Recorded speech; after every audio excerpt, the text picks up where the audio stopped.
Alors, bonjour, mon nom est Luc Boyer. On va faire une petite introduction, si vous permettez, aux procédures et fonctions dans l'environnement C#. Alors, voici, premièrement, à quoi peuvent servir ces fonctions et procédures-là? Premier, il est possible de recycler le code. Lorsque vous faites, par exemple, un ensemble d'instructions et vous voyez qu'il y a une certaine redondance, c'est-à-dire qu'on veut le réutiliser ailleurs dans l'application, ben voilà que c'est beaucoup plus facile d'en faire simplement une procédure ou une fonction. Ça permet évidemment d'alléger le code, et évidemment plus rapide en termes de codage aussi, parce que vous pouvez rapidement donc réutiliser plutôt que de le retaper. Et ça évite aussi dans le même processus, OK, les erreurs qu'on peut commettre dans le processus de codage. Deuxièmement, il est possible de faire la chose suivante, c'est de déléguer, hein. Si par exemple, je suis en train de faire une grosse application, ben, je peux par exemple déléguer une partie du codage en disant, ben, voici, j'aimerais que tu fasses la procédure qui s'appelle, exemple, afficher, et de mon côté, ben, je vais utiliser, donc je vais continuer l'application. Et ce que ça signifie, bien entendu, c'est qu'en autant qu'on s'entende sur les intrants et les extrants, et donc les contextes, évidemment, de l'utilisation elle-même, ben, ça va super bien aller. D'autre part, il est possible aussi de faire la chose suivante, c'est de réutiliser ce code-là. Donc, par exemple, si je vois qu'il y a un ensemble de codes, un ensemble de fonctions et ou procédures que j'utilise fréquemment, ben, je peux même en faire ou bien un copier-coller, ou ce qui est encore meilleur, c'est-à-dire de créer un fichier dans lequel se trouvent évidemment toutes ces fonctions-là et ces procédures-là, et de les appeler au besoin à l'intérieur de ma nouvelle application. Alors, si vous permettez, on va faire quelque chose de simple. Donc, je vais tout simplement ici faire la chose suivante. Je vais créer ici, donc, entrée input, comme ceci, calculer, comme ceci. Donc, évidemment, ici, je ne vais pas oublier mon point-virgule. Et pour terminer, je vais afficher. Bon, évidemment, c'est sûr que pour le moment, on voit les petites lignes rouges. Bon, c'est pourquoi? C'est parce que on a fait les appels à des fonctions qui n'existent pas encore. Alors, donc, c'est normal qu'on ait ceci. Deux, trois petites conventions à ne pas oublier. Premièrement, on essaie toujours, si c'est possible, d'avoir des procédures ou des fonctions dans lesquelles le premier mot est un verbe à l'infinitif. Alors, donc, par convention, on utilise ça, un peu comme write line ou read line, comme read key. OK, alors c'est le même principe. D'autre part, on essaie généralement la première lettre de chacune des mots qui sont à l'intérieur de la procédure, ben, on veut qu'elle soit en majuscule. OK? Alors donc, maintenant, prochaine étape, ce que je veux faire, c'est de créer maintenant les fonctions. Donc, je m'en vais ici à l'intérieur de, juste un peu en haut de la procédure ici, et je reste toujours dans ma classe qui s'appelle programme, et je vais tout simplement faire la chose suivante ici. Je vais taper ici static void. Et ici, je vais simplement taper ici entrée, input. Bon, ça demande une petite explication. Alors, statique, qu'est-ce que ça signifie? Ben, ça veut dire simplement que ce que je m'apprête à programmer reste encapsulé à l'intérieur de ma classe que j'utilise. Dans ce cas-ci, c'est la classe qui s'appelle programme. Void veut dire que je ne retourne rien, c'est-à-dire que la procédure entre input ne va comme exécuter tout simplement un ensemble d'instructions sans rien retourner en retour. On verra la distinction tantôt avec une fonction. Donc, si vous permettez, je vais faire la même chose ici et je vais faire ici pour, donc ici, calculer et afficher.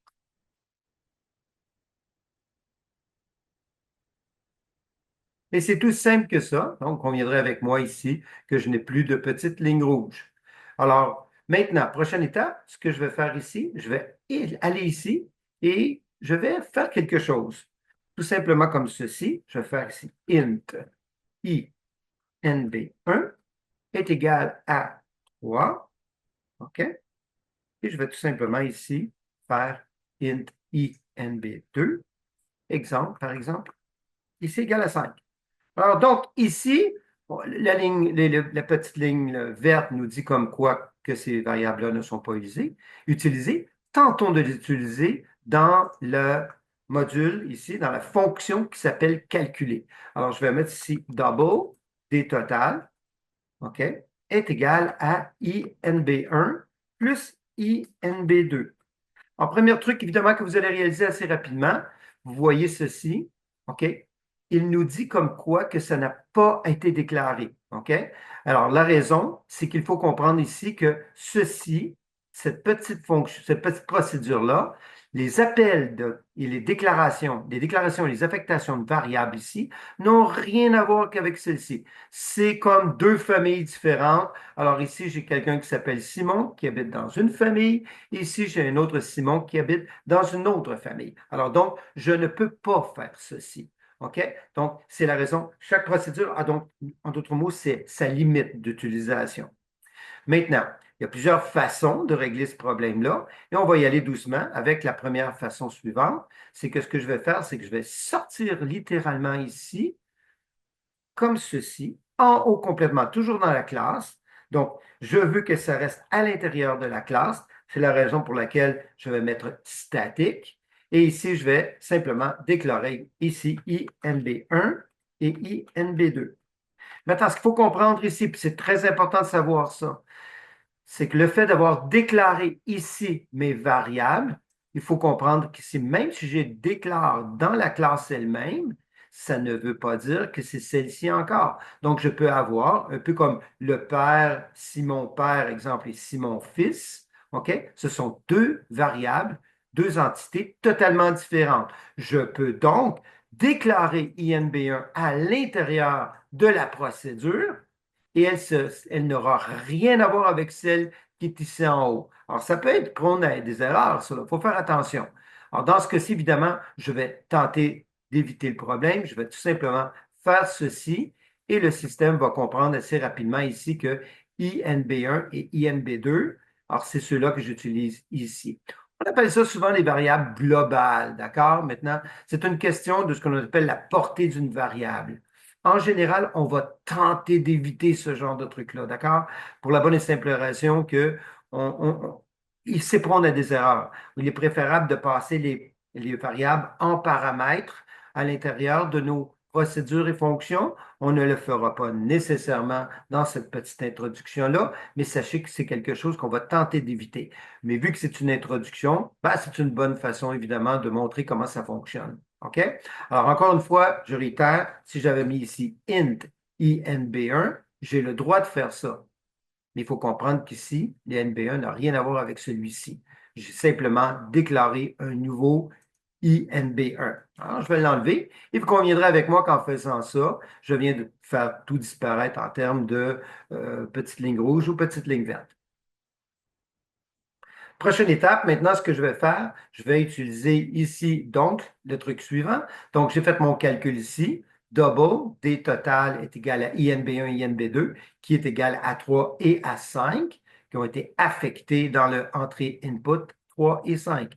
Maintenant, ce que je vais faire ici, je vais tout simplement afficher. Alors, donc, si je veux faire la chose suivante, je pourrais, par exemple, ici, sachant que double D total INB1 et INB2, je voudrais, par exemple, ici, afficher D total. OK, donc ici, je vais faire un console, point writeLine, ici, de D total, point string. OK, comme ceci. Excusez-moi, comme ceci. Maintenant, vous conviendrez avec moi qu'on va avoir encore le même genre de problème ici. En fait, j'ai dit c'est string, c'est tout string. Désolé. Comme ceci. OK? Alors, vous conviendrez avec moi qu'on a un autre problème, c'est qu'ici, D total, il est déclaré ici. Il n'est pas déclaré là. Il y a plusieurs façons de régler le problème. Mais dans ce cas-ci, je pense qu'on va trouver quelque chose qui va être nettement plus facile à utiliser compte tenu du fait que là, je me retrouve avec un petit problème ici. Alors, regardez bien ce que je vais faire à la place. Je vais quand même l'expliquer. Je pourrais, par exemple, faire la chose suivante ici. Donc, ici, double, OK, D total ici. Ne pas oublier, bien entendu, ici, mon statique, comme ceci. Alors, évidemment, ici, tout ce que j'ai besoin de faire, c'est de faire ceci. Donc, vous conviendrez avec moi que si j'exécute le programme ici, je vais avoir, évidemment, donc, le petit 8 qui va apparaître ici. Désolé, c'était peut-être un peu petit pour l'écran, mais si vous voyez un peu, là, vous allez voir assez bien. Donc, mais si vous permettez, je n'utiliserai pas cette méthode-là. Encore une fois, parce que je pense qu'il est possible de faire autrement. Alors, donc ici, je vais pour le moment tout simplement mettre ça ici comme ceci. Je considère évidemment qu'il y a une erreur ici. Alors, évidemment, je vais juste le remettre localement ici à l'intérieur. On va l'utiliser comme ça. Et je vais plutôt faire une autre méthode. Regardez bien ce que je m'apprête à faire ici. Ici, ce que je vais faire, je vais tout simplement faire la chose suivante ici. Double D, on va l'appeler tot, OK, va être égal à calculer. Ce que je viens de faire automatiquement ici, je viens de créer ce que l'on appelle ici une fonction. Donc, voyez-vous ici, entrée input ne retourne rien. Il n'y a rien à gauche de entrée input. Mais en faisant ici calculer, OK, et calculer se retrouve donc à la droite d'une variable quelconque, de n'importe quel type. Alors, dans ce cas-ci, ici, je me retrouve à faire ce qu'on appelle une fonction, c'est-à-dire que la fonction calculée, parce que ça devient maintenant une fonction, va retourner quelque chose ici dans la variable qui s'appelle détot. Maintenant, c'est sûr qu'ici, je vois un ensemble de petites lignes rouges qu'on va régler une à la fois. Primo, ici, ce que je vais faire, je vais m'en aller tout simplement ici et je vais simplement maintenant dire que ce n'est plus un static void. Ça va être maintenant un static qui va retourner quelque chose. Qu'est-ce qu'il va retourner? Il va retourner tout quoi? Il va retourner un double ici. Alors donc, je vais tout simplement ici remplacer le mot void par double parce qu'il retourne un double. Maintenant, il me reste une petite chose parce qu'on voit encore la petite lasagne rouge. Alors, ce que je veux faire, bien entendu, je veux lui retourner la valeur, OK, à l'intérieur de détot ici. Alors, tout ce que j'ai besoin de faire, c'est return. Et puis, qu'est-ce que je vais retourner ici? Je vais retourner détotal. Et dans son retour, détotal va devenir détot. Détotal va devenir détot. Donc, je calcule quelque chose. Alors, INB1 et INB2 étant des variables ici, appelons-les globales. Et ici, j'ai maintenant une variable locale que je vais retourner dans une autre variable locale. OK? Donc, on va laisser ça de ton côté pour le moment. Je sais qu'il y a un petit problème parce que, là, évidemment, détotal étant local, je ne peux même pas utiliser détot ici parce que c'est local. Mais on va trouver une autre méthode, par exemple, qui va faire une bien meilleure job. Donc, ici, juste pour s'assurer que vous avez bien compris. Donc, ici, tout simplement en mettant un élément à gauche ici, OK, ceci devient automatiquement une fonction et non pas une procédure. C'est-à-dire, l'ensemble des instructions qui va être à l'intérieur de ceci aura comme responsabilité de retourner quelque chose ici dans Data. Alors, donc, d'où la raison ici que j'ai mis double, double, double. On s'entend, ça pourrait être n'importe quoi d'autre. Ça pourrait être int, int, int, string, string, string. OK? En autant que vous respectiez le type qui va être transféré. Ça va? Maintenant, ici, ce que je vais faire, je peux aussi passer en paramètre, OK? Quelque chose. Comme par exemple ici, je peux faire la chose suivante. Ici, comme ceci, je vais placer ici en paramètre d'état. J'ai le droit de faire ça. Donc, ici, d'état étant local, je peux le passer en paramètre ici. Mais évidemment, ici, il va falloir que je le mette ici pour que ça fonctionne. OK? Alors donc, je vais tout simplement dire détot, ça se trouve être un quoi? Ben, ça se trouve être un double, n'est-ce pas? OK? Et je vais tout simplement lui dire un nom d'une variable quelconque. Si vous le permettez, je vais simplement l'appeler ici des résultats. Résultats. OK? Alors, je passe ici en paramètre détot qui devient automatiquement double des résultats. Et je peux donc ici mettre des résultats. Et c'est un peu ce que je pourrais faire aussi pour faire en sorte qu'automatiquement, je n'aurai pas à utiliser ces variables-là ici à l'intérieur, d'en faire des variables de classe ou des variables globales. OK? Donc, ce serait une possibilité que je pourrais faire par rapport à ça. Donc, ici, j'ai une variable locale. Je demande de calculer quelque chose. OK? Ça va en paramètre ici, ça le calcule et ça retourne des totales. Alors, détotal devient détot et je veux maintenant afficher détot et j'utilise simplement un WriteLine pour le faire. Donc, il n'y a pas véritablement de faute, alors je peux simplement le faire et puis vous allez vous rendre compte qu'effectivement, j'ai le bon résultat. Maintenant, il est possible aussi de rendre ça un petit peu plus élégant.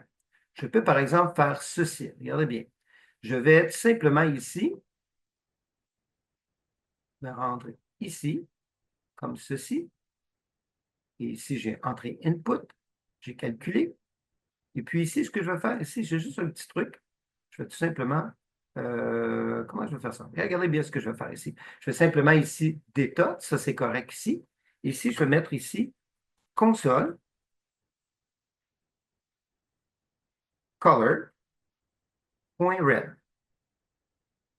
OK? Et après ça, ici, je vais mettre console, color, point gray. Donc, je viens ici d'utiliser, donc, d'avoir deux nouveaux paramètres que je vais placer ici à l'intérieur. OK? Alors maintenant, donc, j'ai maintenant trois paramètres. Excusez-moi, je ne l'ai pas mis à la bonne place ici. Je vais le faire comme il faut. Donc, je veux passer en paramètre console, donc mon data, mon console color et mon console gray à l'intérieur de afficher qui est juste ici. D'accord? Alors, évidemment, j'ai une petite lasagne rouge ici, tout simplement parce qu'ici, il me manque des données dans mes paramètres. Je vais tout simplement les ajuster, les ajouter. Console color, ici, je vais mettre rouge.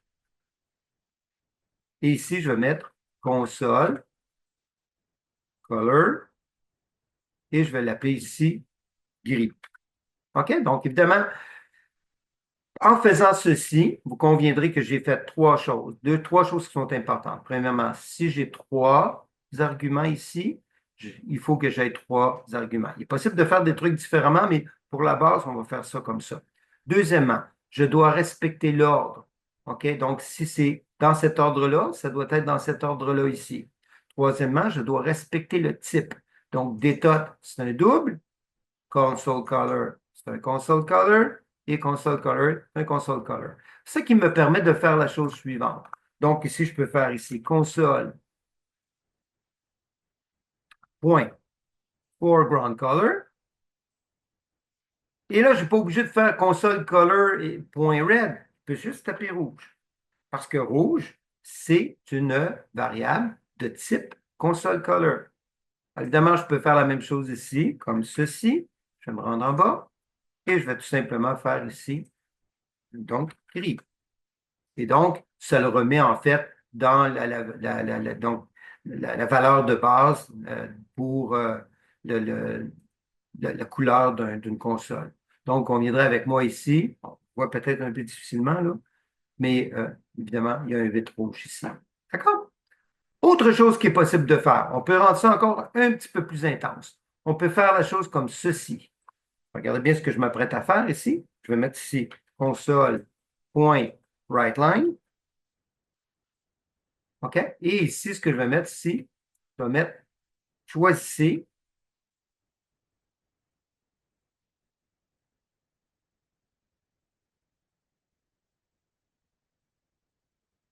votre, voici l'opération mathématique.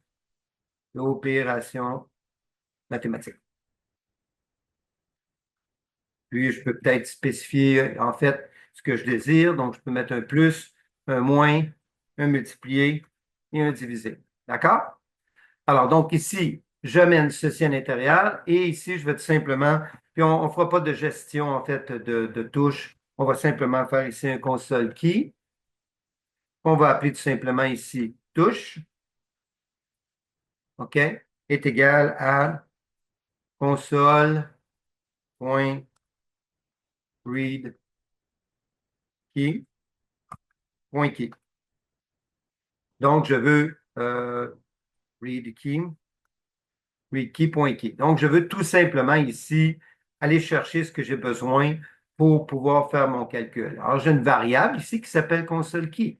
Maintenant, regardez bien ce que je vais faire. Je vais la mettre littéralement ici à l'intérieur, OK, de ma fonction qui s'appelle calculer. Donc, je veux amener en paramètre ici ce que l'utilisateur aura choisi. Alors, évidemment, c'est sûr qu'ici, j'ai calculé ici avec une lasagne rouge, tout simplement parce que ici, je dois le rajouter. Alors, donc, qu'est-ce que je vais mettre tout simplement ici?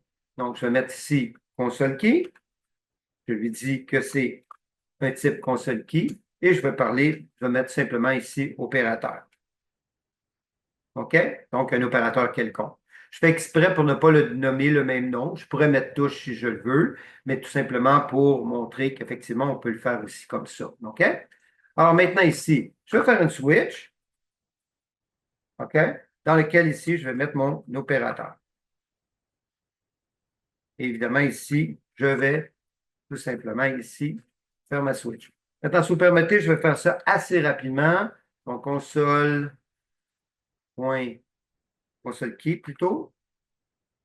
Et je vais utiliser ici donc, .add, qui est la touche qui correspond au plus. OK? Donc, console key ici. Désolé. K-E-Y. OK. .add. Et là, ici, je vais le faire d'une méthode, mais après ça, je vais changer les méthodes tout de suite. Alors, je vais tout simplement ici recycler mon code. OK? Je vais le mettre ici et je vais bien sûr utiliser mon break. Maintenant, il est possible de faire aussi la chose suivante, ça vous le savez. Donc, je pourrais, par exemple, faire ceci, ça va faire en sorte de sauver un peu d'espace. OK, j'ai le droit de faire ça. D'accord? Donc, je fais simplement ici, donc console key. Alors, évidemment, ici, double point total, ici, si vous permettez, je vais faire des petits changements. Donc, ici, je vais déclarer tout simplement ici, localement, double des total. OK, pour l'avoir localement. Après ça, ici, donc, ici, des totales est égal. Est-ce que je fais une petite erreur ici? Console key opérateur. Un petit peu dans le champ. Donc, je règle mon problème ici. Donc, évidemment, je n'avais pas déclaré, en fait, au bon endroit ma variable. Donc, je règle mon problème ici. Ici, évidemment, je n'ai plus besoin de ça, mais je vais avoir besoin ici de return des totales tantôt. Ça, c'est correct pour le moment. Il me donne ceci. Alors, il me dit comme quoi que dans le processus ici, je risque de ne pas avoir une bonne affectation. Je peux régler le problème temporairement, tout simplement, et ce n'est pas une méchante chose de tout simplement mettre 0D. J'affecte des totales et puis ça règle le problème. Bon, OK. Alors, désolé, ça a été un petit peu long. Si vous permettez, je vais faire ça rapidement. 1, 2, 3, 4. OK, alors ici, je vais changer ça pour subtract pour la subtraction. Donc ici, je vais mettre le moins. Après ça, ici, ça va être multiply. Et dans ce cas-ci, évidemment, ça va être une multiplication. Et pour terminer ici, je vais mettre divide.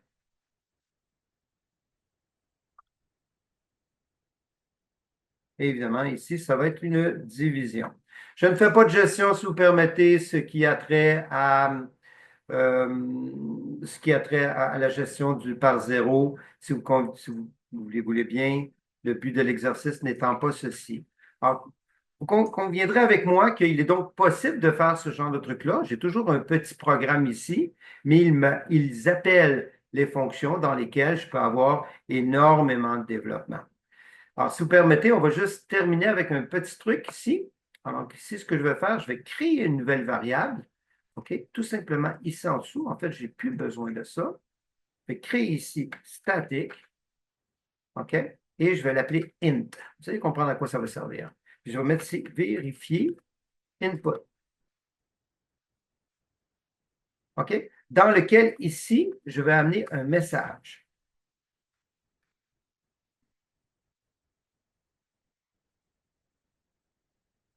OK? Comme ceci. Donc, je vais aller chercher mon petit message ici. Et ce que je veux faire à l'intérieur ici, ça va être tout simplement de créer une fonction parce que ceci dans entrée input, ça va devenir quelque chose d'autre. OK? Alors, regardez bien ce que je m'apprête à faire. INB1, ça ne sera plus égal à 3, à 3. Ça va être égal à vérifier input. et je vais mettre quelque chose à l'intérieur de ça, d'accord? Et évidemment, ici, je vais remettre 2 fois à l'intérieur. Maintenant, ce que je vais faire ici, c'est qu'à l'intérieur de ceci, je vais utiliser donc ce qu'on a appris avec le try parse, OK? Alors, regardez bien, je m'en vais ici. On laisse faire les lasagnes rouges pour le moment, c'est plus ou moins important. Alors, je vais commencer avec un console clear, comme ceci. Après ça, ici, console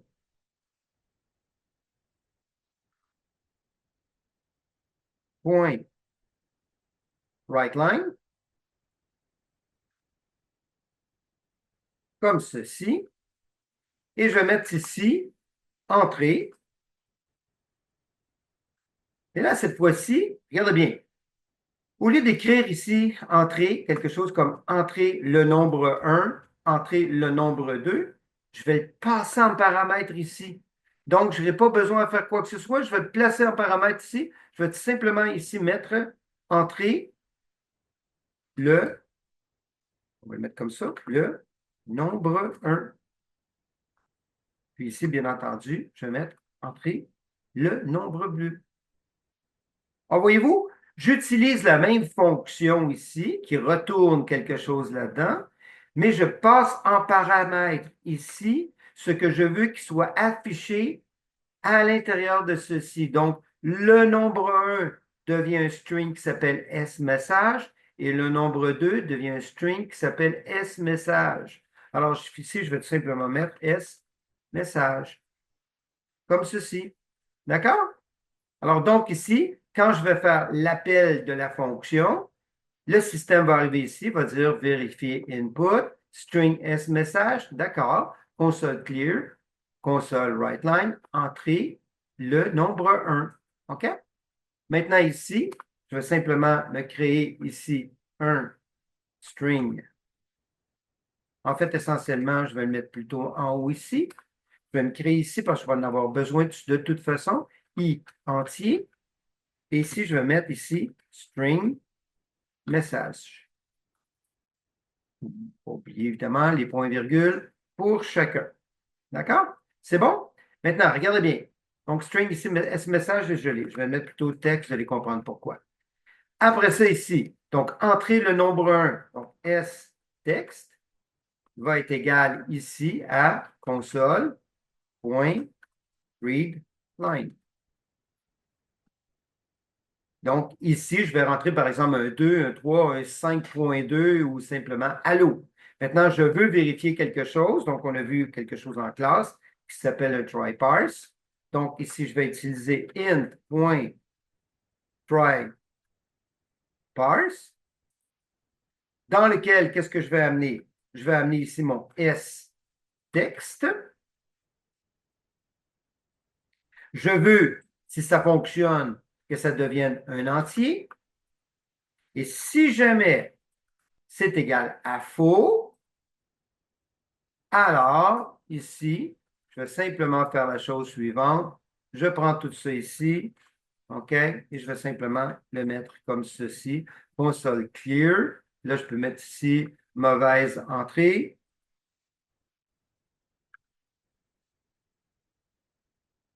Entrée. Entrée, le nombre 1. Entrée, le nombre 2.